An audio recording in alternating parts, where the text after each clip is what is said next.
വിശുദ്ധ ഖുർആൻ സൂറത്തു ത്വലാഖിലെ 2-ാം വചനത്തിൻ്റെ അവസാനത്തിൽ വമൻ യത്തഖില്ലാഹ് യജ്അൽ ലഹു മഖ്റജ, ആരാണോ അള്ളാഹനെ സൂക്ഷിക്കുന്നത് അവർക്കൊരു വഴിയുണ്ടാവും, അവർക്ക് എളുപ്പമുള്ളൊരു മാർഗം കാണിച്ചു കൊടുക്കും. അവരെവിടെയും ഒന്നുമില്ലാതെ അലിയുന്നൊരവസ്ഥ ഉണ്ടാവില്ല. അവർക്കൊരു വഴി അള്ളാഹ് കാണിച്ചു കൊടുക്കുന്നു. വയർസുഖുഹു മിൻ ഹൈസു ലാ യഹ്തസിബ്, വിചാരിക്കാത്ത വിധത്തിൽ അവർക്ക് ജീവിത വിഭവങ്ങൾ പടച്ചവൻ കൊടുക്കുന്നു. വമൻ യതവക്കൽ അലല്ലാഹ് ഫഹുവ ഹസ്ബുഹു, ആരാണോ അള്ളാഹുവിൽ തവക്കൽ ചെയ്യുന്നത്, അർപ്പിക്കുന്നത്, ജീവിതം അള്ളാഹുവിനെ ഏൽപ്പിക്കുന്നത്, അവർക്ക് അല്ലാഹ് മതി. എത്ര ഹൃദ്യമാണ് ആ വചനങ്ങൾ! ആ ഒരളവിലേക്ക് നമ്മുടെ ഈമാനിനെ, ദൈവവിശ്വാസത്തെ നമുക്ക് കൊണ്ടുവരാൻ കഴിഞ്ഞാൽ ജീവിതം മുഴുവനും അതിൻ്റെ സന്തോഷഭരിതമായ ഒരവസ്ഥ നിന്റെ റബ്ബ് നിന്നെ കൈവിടുകയില്ല എന്ന് നീ പറയണം. നിന്റെ റബ്ബ് നിനക്ക് കോരിച്ചൊരിഞ്ഞു തന്ന, നിന്റെ ജീവിതത്തിലേക്ക് ചൊരിഞ്ഞു തന്ന റഹ്മത്തുകളെക്കുറിച്ച്, നിഅമത്തുകളെക്കുറിച്ച് നീ പറയണം. സംസാരത്തിൽ അത് പറയണം. അള്ളാഹുവിൻ്റെ നിഅമത്തുകളെക്കുറിച്ച് പറയണം. ഏത് തരത്തിലുള്ള പ്രതിസന്ധികളിലും അള്ളാഹുവിൻ്റെ കാരുണ്യമാണ് പ്രവർത്തിക്കുന്നത് എന്ന് മനസ്സിലാക്കണം. ദൈവത്തെക്കുറിച്ച് പറയാൻ വിശുദ്ധ ഖുർആൻ ഏറ്റവും ഉപയോഗിച്ചിട്ടുള്ളൊരു പദമാണ് റഹ്മാൻ, റഹീം, അർഹമുർ റാഹിം. ഇങ്ങനെയൊക്കെ പറഞ്ഞിട്ടുണ്ട്. ഏറ്റവും വലിയ കാരുണ്യത്തിൻ്റെ ഏറ്റവും വലിയൊരവസ്ഥയാണ്. ഏറ്റവും പരമകാരുണ്യവാൻ എന്നൊക്കെയാണ് അതിൻ്റെ അർത്ഥം. അങ്ങനെയുള്ള ഒരാൾ കാരുണ്യമില്ലാതെ വേറെന്തെങ്കിലും തരുമോ? കാരുണ്യമല്ലാതെ വേറെന്തെങ്കിലും തരുമോ? അങ്ങനെയുള്ള ഒരാൾ നമുക്കൊരു പക്ഷേ കാരുണ്യമായിട്ട് തോന്നണമെന്നില്ല. രോഗങ്ങളാകാം, പ്രതിസന്ധികളാകാം, വേദനകളാകാം. ഇപ്പം തുരുമ്പ് പിടിച്ചൊരു കത്തി നമ്മളൊരു കൊല്ലൻ്റെ ആലയിൽ കൊണ്ടുപോയിട്ട് ഇതൊന്ന് മൂർച്ച കൂട്ടി തരണം എന്ന് പറഞ്ഞാൽ അയാൾ ആദ്യം ചെയ്യുന്ന എന്താണ്? ആ കത്തി എടുത്തിട്ട് തീയിലേക്ക് വെക്കുക ചെയ്യുന്നു. തീയിലേക്ക് വെച്ച് ചുട്ട് പഴുത്ത് ചുവന്നതിന് ശേഷം ആ കത്തി പുറത്തേക്ക് എടുത്തിട്ട് പിന്നെ ചെയ്യുന്ന എന്താണ്? അയാളെ കൊണ്ട് പറ്റുന്ന വിധത്തിലൊക്കെ അതിനടിച്ച് പരുവപ്പെടുത്തുക ചെയ്യുന്നു.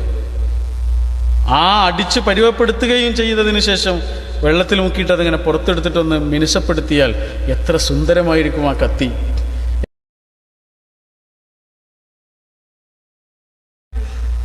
എങ്ങനെയാണ് ആ മൂർച്ച കൈവന്നത്? അതിന് കിട്ടേണ്ടതൊക്കെ കിട്ടിയപ്പോഴാണ്, അത് ചിലതൊക്കെ അനുഭവിച്ചപ്പോഴാണ്. അങ്ങനെയാണെങ്കിൽ നമ്മൾ അനുഭവിക്കുന്ന വേദനകളാകട്ടെ, രോഗമാകട്ടെ, പ്രതിസന്ധികളാകട്ടെ, അവിടെ നിന്നാണ് നമ്മളായത്.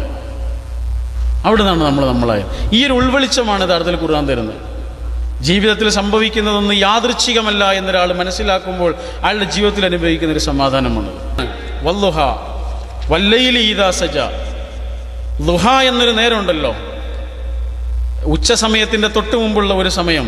അതൊരു സത്യമാണ് എങ്കിൽ അതുപോലെ സത്യമാണ് ഇനി പറയുന്ന കാര്യം. വല്ലൈലി ഇദാ സജ, രാത്രി മൂടിക്കെട്ടുമ്പോൾ, ശാന്തമാകുമ്പോൾ അതൊരു സത്യമാണോ? രാത്രി എന്നതൊരു സത്യമാണെങ്കിൽ ഇനി പറയാനിരിക്കുന്നത് സത്യമാണ്. എന്നിട്ട് പറയാം, മാ വദ്ദഅക റബ്ബുക വമാ ഖല, നിന്റെ റബ്ബ് നിന്നെ ഒരിക്കലും വെറുക്കൂല. നിന്റെ രക്ഷിതാവേ നിന്നെ ഒരിക്കലും വെറുക്കൂല, നിന്നെ ഒരിക്കലും കൈവിടുകയുമില്ല, നിന്നെ ഒരിക്കലും കൈവിടില്ല. വലൽ ആഖിറ ഖൈറുൽ ലക മിനൽ ഊല, ഈ ലോകത്തേക്കാൾ നിനക്ക് നല്ലത് വരാനിരിക്കുന്ന ലോകമാണ്. ഈ ലോകത്തേക്കാൾ നിനക്ക് നല്ലത്.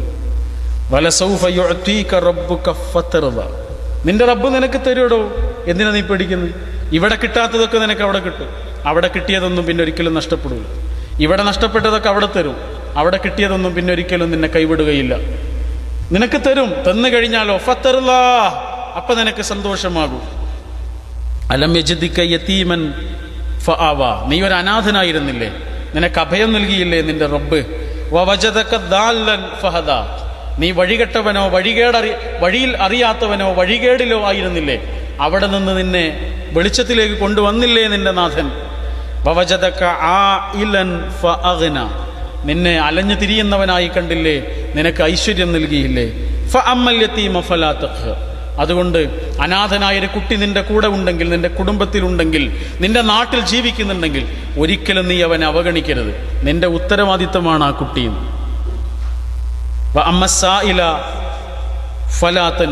ചോദിച്ചു വരുന്ന ഒരാളെയും എന്തെങ്കിലും നൽകിയിട്ടല്ലാതെ നീ അയാളെ പറഞ്ഞയക്കരുത്. നിന്റെ റബ്ബ് നിനക്ക് നൽകിയിരിക്കുന്ന നിഅമത്തുകളില്ലേ, അതിനെക്കുറിച്ച് നീ പറയണം. നിന്റെ റബ്ബ് നിന്നെ കൈവിടുകയില്ല എന്ന് നീ പറയണം. നിന്റെ റബ്ബ് നിനക്ക് കോരിച്ചൊരിഞ്ഞു തന്ന, നിന്റെ ജീവിതത്തിലേക്ക് ചൊരിഞ്ഞു തന്ന റഹ്മത്തുകളെക്കുറിച്ച്, നിഅമത്തുകളെക്കുറിച്ച് നീ പറയണം. സംസാരത്തിൽ അത് പറയണം. അള്ളാഹുവിൻ്റെ നിഅമത്തുകളെക്കുറിച്ച് പറയണം. ജീവിതത്തിൻ്റെ ഏത് അവസ്ഥകളെയും യാഥാർത്ഥ്യബോധത്തോടുകൂടി റിയലിസ്റ്റിക് ആയിട്ട് നോക്കിക്കാണാൻ ഒരു സത്യവിശ്വാസിക്ക് കഴിയും. അതാണ് സൂറത്തുൽ ഹദീദ്, വിശുദ്ധ ഖുർആൻ 21-ാമത്തെ വചനം. അല്ലാഹ് പറയണേ, മാ അസ്വാബ മിൻ മുസീബത്തിൻ ഫിൽ അർദി വലാ ഫീ അൻഫുസികും ഇല്ലാ ഫീ കിതാബിൻ മിൻ ഖബ്ലി അൻ നബ്റഹ ഇന്ന ദാലിക അലല്ലാഹി യസീർ ലകൈ ലാ തഅസു അലാ മാ ഫതകും വലാ തഫറഹു ബിമാ ആതാകും വല്ലാഹു ലാ യുഹിബ്ബു കുല്ല മുഖ്താലിൻ ഫഖൂർ. തിരൂരിലുള്ള നമ്മുടെ ഒരു സുഹൃത്തുണ്ട്. അദ്ദേഹം പറയാം, അദ്ദേഹത്തിൻ്റെ 22 വയസ്സുള്ള നിറയൗവനത്തിൽ ചുറുചുറുക്കോടുകൂടി ജീവിച്ചിരുന്ന ഒരു ആൺകുട്ടിയാണ് ഫുട്ബോൾ കളിക്കിടയിൽ മറ്റൊരു കളിക്കാരനോട് കൂട്ടിമുട്ടിയിട്ട് മരിച്ചുപോയത്. നമ്മുടെയൊക്കെ ഒരു സുഹൃത്തായിരുന്നു, അബ്ദുൽ വഹാബ് എന്നായിരുന്നു എൻ്റെ പേര്. നല്ലൊരു പ്രതിഭാശാലിയായൊരു കുട്ടിയാണ്. ആ കുട്ടി മരണപ്പെട്ട വീട്ടിലേക്ക് വാപ്പയെ, കുടുംബത്തെ ആശ്വസിപ്പിക്കാൻ വേണ്ടി ഒരുപാട് ആളുകൾ വരുന്നുണ്ട്.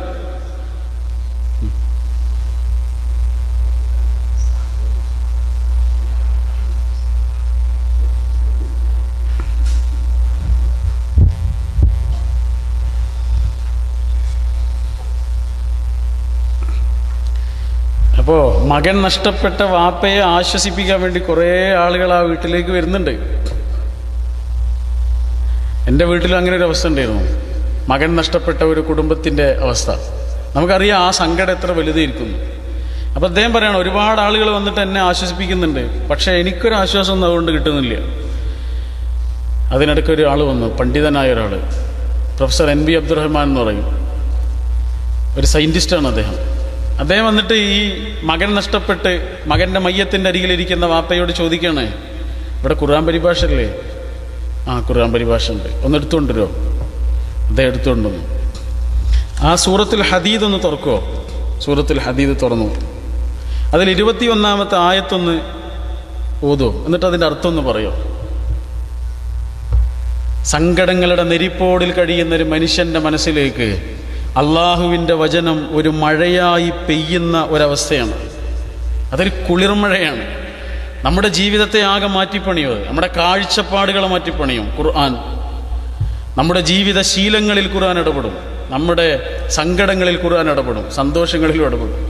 അദ്ദേഹം ആ വചനം ഇങ്ങനെ ചൊല്ലാണ്, മാ അസ്വാബ മിൻ മുസീബത്തിൻ ഫിൽ അർദി വലാ ഫീ അൻഫുസികും ഇല്ലാ ഫീ കിതാബിൻ മിൻ ഖബ്ലി അൻ നബ്റഹ ഇന്ന ദാലിക അലല്ലാഹി യസീർ. നിങ്ങളുടെ ജീവിതത്തിൽ എന്തൊക്കെ സംഭവിക്കുന്നുണ്ടോ, അല്ലാഹ് പറയാ, ഈ ലോകത്ത് തന്നെ എന്ത് സംഭവിക്കുന്നുണ്ടോ, ഒന്നും യാദൃച്ഛികമല്ല, ഒന്നും യാദൃച്ഛികമായി സംഭവിക്കുന്നില്ല. എല്ലാം മുൻകൂട്ടി ഒരു ഗ്രന്ഥത്തിൽ രേഖപ്പെടുത്തിയിട്ടല്ലാതെ. അള്ളാഹുവിന് അതെല്ലാം എളുപ്പമാണ്. എന്തിനാണ് ഇങ്ങനെ മുൻകൂട്ടി ഒരു രേഖപ്പെടുത്തൽ? എന്തിനാണത്? എന്തിനാണ് അങ്ങനെ ഒരു മുൻകൂട്ടി രേഖപ്പെടുത്തൽ? മകൻ മരിച്ചു കിടക്കുന്ന വാപ്പയാണ് ഇത് ചൊല്ലുന്നത്. ലികൈലാ തഅസൗ അലാ മാ ഫാതകും.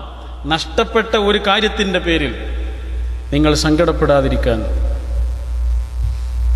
വലാ തഫ്റഹു ബിമാ ആതാകും. നിങ്ങൾക്ക് കിട്ടിയ സുഖാനുഗ്രഹങ്ങളുണ്ടല്ലോ, ഐശ്വര്യങ്ങളുണ്ടല്ലോ, അതിൽ നിങ്ങൾ അതിരുവിട്ട് സന്തോഷിക്കാതിരിക്കാനുമാണ്. അങ്ങനെ അതിരുവിട്ട് സന്തോഷിക്കുന്നവരെ, അഹങ്കരിക്കുന്നവരെ വല്ലാഹു ലാ യുഹിബ്ബു കുല്ല മുഖ്താലിൻ ഫഖൂർ, അങ്ങനെയുള്ളവർ അള്ളാഹുവിന് ഇഷ്ടമല്ല. അങ്ങനെ ഒരാൾക്ക് അള്ളാഹിനെ അനുഭവിക്കാൻ കഴിയുക എന്നുള്ളത് ജീവിതത്തിൽ ഏറ്റവും വലിയൊരു അനുഗ്രഹമാണ്.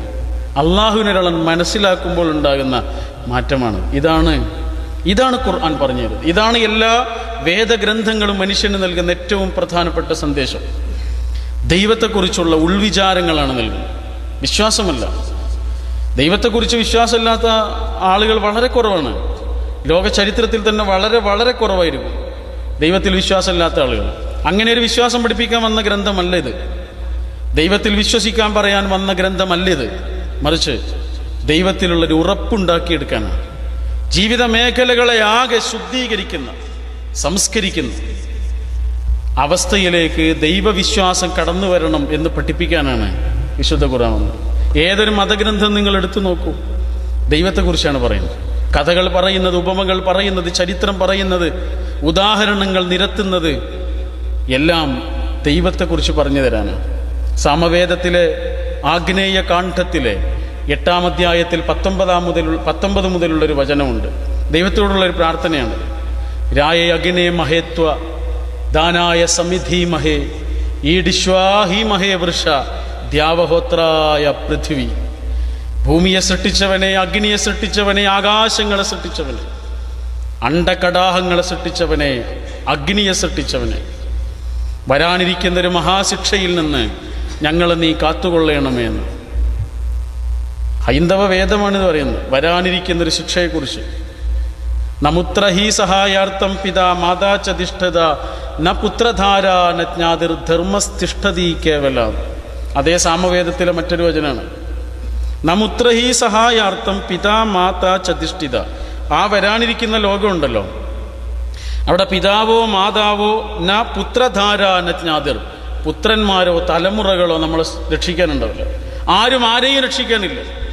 നമ്മളെ രക്ഷിക്കുവാൻ നമ്മുടെ കൂടെ ഉള്ള ഒരേ ഒരു ശക്തി എന്ന് പറയുന്നത് ധർമ്മസ്ഥിഷ്ഠതി കേവലം. നമ്മളെന്താണോ ധർമ്മം ചെയ്തത് അതുണ്ടാകും, നമ്മളെന്താണോ നന്മ ചെയ്തത് അതുണ്ടാകും. ബാക്കിയൊന്നും നമ്മുടേതല്ല. അതാണ് ബാഖിയാത്തു സ്വാലിഹാത്ത് എന്ന് വിശുദ്ധ ഖുർആൻ സൂറത്തുൽ കഹ്ഫിൽ പഠിപ്പിച്ച്. ബാഖിയാത്തു സ്വാലിഹാത്ത്, ബാക്കിയാകുന്ന സ്വാലിഹുകൾ എന്നാണ്. സ്വാലിഹായ പ്രവർത്തനങ്ങൾ എന്ന് പോലും പറഞ്ഞില്ല. ബാക്കിയാകുന്ന സ്വാലിഹുകൾ, നല്ല ഒരു വിചാരം പോലും ഒരു സൽക്കർമ്മമാണ്, ഒരു പ്രവർത്തനമായിട്ടൊന്നുമില്ല. ഒരു നല്ല വിചാരം പോലും ഒരു ഉന്നതമായ സൽക്കർമ്മമായിട്ടാണ് വിശുദ്ധ ഖുർആൻ എണ്ണിയിട്ടുള്ളത്. അപ്പോൾ പ്രവർത്തനങ്ങളാണ് ജീവിതത്തിൻ്റെ സൗഭാഗ്യം. നല്ല പ്രവർത്തനങ്ങളാണ് ജീവിതത്തിൻ്റെ സൗഭാഗ്യം. ഓരോ പ്രവാസിയും ആലോചിക്കുന്നത് എത്ര സമ്പാദിക്കാം എന്നാണ്. നമ്മൾ ആലോചിക്കേണ്ടത് എത്ര നന്നായി സമ്പാദിക്കാമെന്നാണ്. കാരണം അതാണ് വേദഗ്രന്ഥം നമ്മോട് പറഞ്ഞുള്ളൂ. ഇങ്ങനെ ഒരു ജീവിതം തന്നത് എന്തിനാണ് എന്ന് വിശദീകരിക്കുന്നിടത്ത് ഖുർആൻ പറഞ്ഞത്, ഇങ്ങനെ ഒരു ജീവിതം തന്നതിൻ്റെ ഉദ്ദേശ്യം നിങ്ങളുടെ കൂട്ടത്തിൽ ആരാണ് ഏറ്റവും നന്നായി അമലുകൾ ചെയ്യുന്നത് എന്നറിയാനാണ്. അതിനാണ് എല്ലാ സൗഭാഗ്യങ്ങളും തന്നത്. അതിനാണ് നമുക്ക് വാഹനം തന്നത്, അതിനാണ് നമുക്ക് ശരീരം തന്നത്, അതിനാണ് നമുക്ക് ആയുസ് തന്നത്, അതിനാണ് നമുക്ക് ആരോഗ്യം തന്നത്, അതിനാണ് നമുക്ക് പണം തന്നത്, അതിനാണ് കണ്ണ് തന്നത്, നാവ് തന്നത്, കാത് തന്നത്, കൈകാലുകൾ തന്നത്. അള്ള എന്തൊക്കെ തന്നിട്ടുണ്ടോ അത് മുഴുവനും അമലു സ്വാലിഹ് ചെയ്യാനാണ്, നല്ല പ്രവർത്തനങ്ങൾ അതുകൊണ്ട് ചെയ്യാനാണ്. വ്യക്തമാണ് ആ കാര്യം. നല്ല പ്രവർത്തനങ്ങൾ അതുകൊണ്ട് ചെയ്യാം. നിങ്ങൾ ആലോചിച്ച് നോക്കൂ, നമ്മുടെയൊക്കെ കീശയിൽ കിടക്കുന്ന മൊബൈൽ ഫോൺ ഇതൊരു അനുഗ്രഹമാണ്. ഒരുപാട് വർഷങ്ങൾക്ക് മുമ്പ് ഇങ്ങനൊരു സംഗതി ആലോചിക്കാൻ പോലും കഴിയില്ലായിരുന്നു ആളുകൾക്ക്. ഇതൊരു സൗഭാഗ്യമല്ല. ഇതിനെക്കുറിച്ച് അള്ളാഹു നമ്മളോട് ചോദിക്കൂലേ, സുമ്മ ലതുസ്അലുന്ന യൗമഇദിൻ അനിൻ നഈം. എല്ലാ സൗഭാഗ്യങ്ങളെക്കുറിച്ചും വരാനിരിക്കുന്ന ആ ലോകത്ത് ചോദിക്കുന്നതാണ്. ഏതൊരാൾ നിങ്ങൾ ചെന്നിട്ട് ചോദിച്ചു നോക്കൂ, അയാളുടെ ഏറ്റവും വലിയൊരു പ്രതീക്ഷ, സ്വപ്നം, ജീവിതം എല്ലാം അയാളുടെ മക്കള്, അയാളുടെ കുടുംബം, അയാളുടെ ജോലി, അയാളുടെ സമ്പാദ്യം. അതാണ് ഭൗതിക ലോകം എന്ന് പറഞ്ഞാൽ. നമ്മുടെ ജീവിതം അതായി മാറുകയാണ്, അതായിട്ട് അങ്ങോട്ട് മാറുകയാണ് ഒരാളുടെ ജീവിതം. മക്കള്, ഏതൊരു പ്രവാസിയെ സംബന്ധിച്ചിടത്തോളം സ്വന്തം കുടുംബത്തിൻ്റെ അടുത്തേക്ക് കയറി ചെല്ലുന്ന പ്രവാസികൾ വളരെ കുറച്ചേ ഉണ്ടാവുള്ളൂ. വൈകുന്നേരം വീട്ടിലേക്ക് അണയുന്നവർ, മാതാവിൻ്റെ സ്നേഹത്തണലിലേക്ക് ചെല്ലുന്നവർ, പിതാവിൻ്റെ വാത്സല്യ തണലിലേക്ക് ചെല്ലുന്നവർ, ഭാര്യയുടെ ഇണക്കത്തിലേക്ക് ചെല്ലുന്നവർ, മക്കളുടെ കൊഞ്ചലിലേക്കും കൗതുകത്തിലേക്കും ചെല്ലുന്നവർ എത്ര കുറച്ച് ആളുകളാണ്. സങ്കടങ്ങളുടെ ശരീരമാണ് ഓരോ പ്രവാസിയും. അവരുടെ ജീവിതം തന്നെ അവർക്ക് വേണ്ടി, മറ്റുള്ളവർക്ക് വേണ്ടിയിട്ട് കത്തിയെരിഞ്ഞ് നിൽക്കുന്ന ഒരു മെഴുകുതിരിയാണ് ഏതൊരു പ്രവാസിയും. ഒരു ചെറിയ കാറ്റ് വരുമ്പോഴേക്കും അത് കെട്ടുപോവുകയും ചെയ്തു. മറ്റുള്ളവർക്ക് വേണ്ടിയിട്ട് ഇങ്ങനെ കത്തുകയാണ്, ഒരു ചെറിയ കാറ്റത്തത് കെട്ടുപോവുകയും ചെയ്യും. രോഗങ്ങളുടെ ഭണ്ഡാരവുമായി നാട്ടിലേക്ക് കുടിയേറുന്നവർ അവസാനം കൂടെയുള്ളവരറിയില്ല, കൂട്ടുകാരറിയില്ല, വീട്ടിൽ നിന്ന് വന്നിട്ടുള്ള കുടുംബത്തിലെ പുതിയ കുട്ടികളൊന്നും അദ്ദേഹത്തെ അറിയുന്നില്ല. ഒരു അന്യനായി മാറുന്നു. അവർക്ക് വേണ്ടി ജീവിച്ച ഒരാൾ. എൻ്റെ ഒരു സുഹൃത്ത് പറഞ്ഞതാണ്, അദ്ദേഹത്തിൻ്റെ റൂമിലുണ്ടായിരുന്ന ഒരാൾ ഒരുപാട് കാലം ഗൾഫിൽ ജീവിച്ച ആളാണ്. അങ്ങനെ നാട്ടിലേക്ക് പോകണത്. അപ്പോൾ റൂമിലുള്ള ആളുകൾ തീരുമാനിക്കുകയാണ് അദ്ദേഹത്തിന് ഏറ്റവും ഇഷ്ടമുള്ളൊരു സാധനം നമുക്ക് വാങ്ങിക്കൊടുക്കാമെന്ന്. അങ്ങനെ മൂപ്പരോട് ചോദിക്കണം എന്താണ് വേണ്ടത്. ഒരുപാട് നിർബന്ധിച്ചപ്പോൾ അദ്ദേഹം പറഞ്ഞു ഒരാഗ്രഹം. 10-30 കൊല്ലക്കാലം ഈ ഗൾഫിൽ ജീവിച്ച ഒരാൾ എല്ലാ ആഗ്രഹവും ഞങ്ങൾ നടത്തിത്തരാ, നിങ്ങൾ പറയൂ എന്ന് പറഞ്ഞപ്പോൾ ഒരാഗ്രഹം പറഞ്ഞത് എന്താണെന്നറിയോ? ഒരു ഷവായ കഴിക്കണം എന്ന് പറഞ്ഞു. അദ്ദേഹത്തിൻ്റെ മക്കളത് കഴിച്ചിട്ടുണ്ടാവും, അദ്ദേഹം ഇതുവരെ കഴിച്ചിട്ടില്ല. അദ്ദേഹത്തിൻ്റെ മക്കൾ അതിലേറെ നല്ല ഭക്ഷണം കഴിച്ചിട്ടുണ്ടാവും, അദ്ദേഹം ഇക്കാലം വരെ അത് കഴിച്ചിട്ടില്ല. ആ മക്കൾക്ക് വേണ്ടി അല്ലേ? ഏതൊരു മനുഷ്യനോട് ചോദിച്ചാലും എന്താണ് നിങ്ങളുടെ സമ്പാദ്യം എന്ന് ചോദിച്ചാൽ അയാൾ പറയും എൻ്റെ മക്കളാണ് എൻ്റെ സമ്പാദ്യം. എനിക്ക് എന്തിനാണ് അതിലേറെ വലിയ സമ്പാദ്യം? എൻ്റെ കുട്ടികളാണ് എൻ്റെ സമ്പാദ്യം എന്ന് പറയും. ആണോ? ആയേക്കാം, അത്രേ പറയാൻ പറ്റുള്ളൂ. നമ്മളൊക്കെ നമ്മുടെ വാപ്പൻ്റെയും എൻ്റെയും സമ്പാദ്യമാണ്. അവരൊക്കെ നമ്മളെ ചൂണ്ടിയിട്ട് പറഞ്ഞിട്ടുണ്ടാവില്ലേ എൻ്റെ മക്കളാണ് എൻ്റെ സമ്പാദ്യം. ഈ പണത്തിന് വേണ്ടിയുള്ള നെട്ടോട്ടത്തിനിടയിൽ ആ ഉമ്മയുടെ ആ ഉപ്പയുടെ ഖബറിൻ്റെ അരികിൽ ഒന്ന് ചെന്ന് അവർക്ക് വേണ്ടി പ്രാർത്ഥിക്കുവാൻ പോലും സമയം കാണാത്ത മക്കളാണ് ഞാനും നിങ്ങളുമെങ്കിൽ എന്ത് സമ്പാദ്യമാണത്? സമ്പാദ്യമാണ്. പിന്നെ നമ്മുടെ മക്കൾ നമുക്കെങ്ങനെ സമ്പാദ്യമാവുക? സമ്പാദ്യമെന്ന് പറയുന്നത് ലോകത്തിൻ്റെ ഏത് കോണിലായിരിക്കുമ്പോഴും എത്ര വലിയ ശമ്പളം വാങ്ങുന്നവരാകുമ്പോഴും അവരുടെ പ്രാർത്ഥനാ വേളകളിൽ ആ പാവ ഉമ്മയെയും ഉപ്പയെയും അവരൊന്ന് ഓർക്കുന്നുണ്ടെങ്കിൽ അത് മതി. അയച്ചു കൊടുക്കുന്ന വലിയ ശമ്പളത്തുകയേക്കാൾ അവർക്ക് അള്ളാഹുവിങ്കിൽ നിന്നുള്ള പ്രീതി ലഭിക്കുന്നത് ഈ പാവ ഉമ്മയ്ക്കും ഉപ്പയ്ക്കും വേണ്ടി നടത്തുന്ന മക്കളുടെ പ്രാർത്ഥനയാണ്. അപ്പം നമുക്ക് പറയാം എൻ്റെ കുട്ടികൾ എൻ്റെ സമ്പാദ്യമാണ്. അല്ലെങ്കിൽ എന്ത് സമ്പാദ്യമാണത്? നമ്മുടെ സ്വത്ത് നമ്മുടെ സമ്പാദ്യമാണോ? ചോര നീരാക്കി നമ്മൾ ഉണ്ടാക്കിയിരിക്കുന്ന സ്വത്ത് നമ്മുടേതാണോ? നമ്മുടെ അവസാനത്തെ ശ്വാസത്തോടു കൂടി അത് നമ്മുടേതല്ലാതായി മാറുന്നു. അള്ളാഹുവിൻ്റെ റസൂൽ സ്വല്ലല്ലാഹു അലൈഹി വസല്ലം, ലോകം കണ്ട ഏറ്റവും നല്ല ഗുരുനാഥൻ, നമുക്ക് പഠിപ്പിച്ചു തരുന്ന ഒരു വചനമുണ്ട്. അതിമനോഹരമായ സാരവത്തായ ഒരു വചനം. തിരുനബി പഠിപ്പിക്കുകയാണ്, ഏതൊരു മനുഷ്യനും 3 കൂട്ടുകാരുണ്ട്. എല്ലാ മനുഷ്യനും ഉണ്ടാകും 3 കൂട്ടുകാർ. ഒന്നാമത്തെ കൂട്ടുകാരൻ സമ്പത്താണ്, രണ്ടാമത്തെ കൂട്ടുകാരൻ കുടുംബമാണ്, മൂന്നാമത്തെ കൂട്ടുകാരൻ അമലാണ്, പ്രവർത്തനങ്ങൾ. ഒന്നാമത്തെ കൂട്ടുകാരൻ സമ്പത്ത് മനുഷ്യനോടൊക്കെ പറയുന്നുണ്ട്, നീ പേടിക്കണ്ട, ഒരു പേടിയും നിനക്ക് വേണ്ട, ഞങ്ങൾ നിന്റെ കൂടെ ഉണ്ടോ. എന്തിനാ പേടിക്കുന്നത്? നിന്റെ പണം നിന്റെ കയ്യിലില്ലേ? എത്ര വലിയ മഹാരോഗങ്ങൾ നിനക്ക് വന്നാലും നിന്റെ പണമല്ലേ നിന്റെ കയ്യിൽ? എത്ര വലിയ പ്രതിസന്ധികൾ വന്നാലും നിന്റെ അക്കൗണ്ടിൽ കിടക്കുന്ന കോടികൾ ലക്ഷങ്ങൾ നിനക്ക് തുണയായി തീരൂലേന്ന് മനുഷ്യനോട് ഇങ്ങനെ പറയുന്നുണ്ട്. പണം പറയുന്നില്ലെങ്കിലും ആ പറച്ചിൽ നമ്മളിങ്ങനെ അനുഭവിക്കുന്നുണ്ട്, ഒരു സെക്യൂരിറ്റി. പക്ഷേ ഈ പണം മനുഷ്യനോട് പറയും, പക്ഷേ ഞങ്ങൾക്ക് ഒരളവ് വരെ നിന്നെ സഹായിക്കാൻ പറ്റുള്ളൂ, നിന്റെ അവസാനത്തെ ശ്വാസം വരെ. എത്ര വലിയ ഹോസ്പിറ്റലിലേക്കും നിന്നെ കൊണ്ടുപോകാൻ നിന്റെ പണം ഉണ്ടാവും. പക്ഷെ ആ അവസാനത്തിന് ശ്വാസം വന്നു കഴിഞ്ഞാൽ പിന്നെ ഹോസ്പിറ്റലുകൾക്ക് പ്രസക്തിയില്ല. നിന്റെ അക്കൗണ്ടിൽ കിടക്കുന്ന പണം പിന്നെ നിന്റേതല്ലാതായി മാറുന്നു. രണ്ടാമത്തെ കൂട്ടുകാർ കുടുംബമാണ്. ആ കുടുംബം മനുഷ്യനോട് പറയും, മരിക്കുന്നത് വരെ മാത്രമൊന്നുമല്ല ഞങ്ങൾ നിന്റെ കൂടെ ഉണ്ടാവുക, മരിച്ചു കഴിഞ്ഞാലും ഉണ്ടാവും. അതാ ആ മരത്തിൻ്റെ അവിടെ വരെ ഉണ്ടാകും. ഖബറിടത്തിൽ ഉയർന്നു നിൽക്കുന്ന മരത്തിലേക്ക് ചൂണ്ടിയിട്ട് കുടുംബം പറയുന്നുണ്ട് നമ്മളോട്, നമ്മളറിയാതെ പറയുന്നുണ്ട്, അവിടെ വരെ ഉണ്ടാവും. അവിടെ നിന്ന് അങ്ങോട്ട് നിന്റെ ഖബറിലേക്ക് മണ്ണ് വാരി എറിഞ്ഞ് ഞങ്ങൾ തിരിച്ചു പോകും. പിന്നെ ഞങ്ങളുടെ സന്തോഷം, ഞങ്ങളുടെ ആനന്ദം, ഞങ്ങൾ നിന്നെയൊക്കെ മറന്നുപോകും. അങ്ങനെ ഒരാൾ ജീവിച്ചിരുന്നു എന്ന് പറയും. ഒരു പെരുന്നാൾ വരുമ്പോൾ, ഒരു നോമ്പ് വരുമ്പോൾ, ഒരു ഓണം വരുമ്പോൾ, ഒരു വിഷു വരുമ്പോൾ, ഒരു ക്രിസ്തുമസ് വരുമ്പോൾ നമ്മൾ പറയും അച്ഛനുണ്ടായിരുന്ന കാലത്തെക്കുറിച്ച്, ഉപ്പയുണ്ടായിരുന്ന ഒരു നല്ല കാലത്തെക്കുറിച്ച് പറയും. ഉമ്മ ഉണ്ടായിരുന്ന കാലത്തുള്ള നോമ്പുണ്ടല്ലോ, ആ നോമ്പായിരുന്നു നോമ്പ് എന്ന് പറയൂലേ? അത്രയൊക്കെ ഉണ്ടാവുള്ളൂ. പിന്നെ എന്താണ് നമ്മുടെ സമ്പാദ്യം? സഹോദരന്മാരെ, സഹോദരികളെ, എന്താണ് എൻ്റെയും നിങ്ങളുടെയും സമ്പാദ്യം? ഇത് രണ്ടും നമ്മുടെ സമ്പാദ്യമാണ് എന്ന് ഉറപ്പിക്കാൻ കഴിയില്ല. അതിനനുസരിച്ച് അതിനെ ഉപയോഗപ്പെടുത്തിയിട്ടുണ്ടെങ്കിൽ നമുക്ക് ഉറപ്പിക്കാം. എന്നാൽ മൂന്നാമത്തെ ഒരു ആളുണ്ട്, അയാൾ നമ്മളോട് പറയാണ്, നിന്റെ കൂടെ ഞങ്ങളുണ്ടാകും. നീ മരിച്ചു പോവുകയാണെങ്കിലും നീ ജീവിച്ചിരിക്കുകയാണെങ്കിലും നിന്റെ കൂടെ ഇടമുറിയാതെ ഒരിക്കലും അകലാതെ നിന്റെ കൂടെ ഞങ്ങളുണ്ടാകും. അതാരാ? അത് പറയുന്നത് നമ്മൾ ചെയ്ത പ്രവർത്തനങ്ങളാണ്. നല്ല പ്രവർത്തനങ്ങൾ മാത്രമാണോ? അല്ല, ചീത്ത പ്രവർത്തനങ്ങളും.